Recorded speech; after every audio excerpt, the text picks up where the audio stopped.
ఆంధ్రప్రదేశ్ ముఖ్యమంత్రి తెలుగుదేశం పార్టీ జాతీయ అధ్యక్షులు నారా చంద్రబాబు నాయుడు తన అడ్మినిస్ట్రేషన్ మొత్తాన్ని నవ్యాంధ్ర రాజధాని అమరావతికి తరలించారు.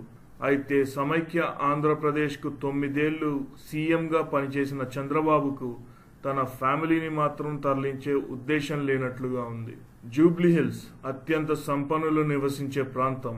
ఈ ప్రదేశంలో చంద్రబాబు ఇంద్ర భవనాన్ని తలపించేలా తన బిల్డింగ్ ని నిర్మించారు. ఈ భవనాన్ని 20,000 చదరపు అడుగులలో విలాసవంతమైన సామాగ్రితో నిర్మించారంట.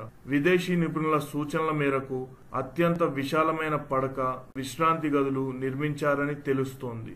లాన్లను ప్రత్యేకంగా రూపుదిద్దారు. పునాదులు మొదలుకొని టెర్రస్ వరకు దాదాపు అన్ని విదేశాల నుంచి దిగుమతి చేసుకున్నారంట.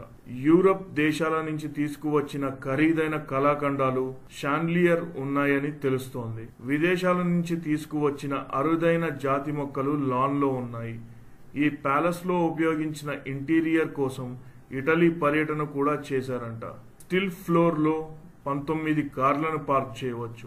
అత్యాధునిక లిఫ్ట్లు ఏర్పాటు చేశారు. విఐపి లాంజ్లు, డైనింగ్ హాల్లు, స్టడీ, లైబ్రరీ, పడక గదుల కోసం ప్రత్యేక సామాగ్రిని ఉపయోగించారు. మంచి డిజైనర్లను కూడా ఉపయోగించారు.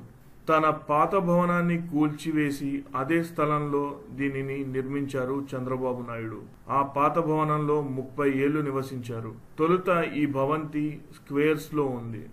ఈ భవనం నిర్మాణానికి 10 కోట్లు ఖర్చయినట్లుగా తెలుస్తోంది. ఇందుకోసం చంద్రబాబు, నారా లోకేష్లు బ్యాంక్ ఆఫ్ బరోడా నుంచి 7 కోట్ల రూపాయల లోన్ తీసుకున్నారు. ఈ ఇంటి నిర్మాణ వ్యవహారం వివాదాలతోనే మొదలైంది. నిబంధనలకు విరుద్ధంగా 13 మీటర్ల ఎత్తులో నిర్మించిన డిజైన్లను జీహెచ్ఎంసీకి ఇచ్చారు. జూబ్లీహిల్స్ లో అమలులో ఉన్న నిబంధనల మేరకు 10 మీటర్లకు మించి ఎత్తైన భవనాలకు అనుమతి లేదు. దీంతో 2015 జూన్ 16న చంద్రబాబు ఇంటి నిర్మాణ ప్లాన్ను తిరస్కరించింది జీహెచ్ఎంసీ.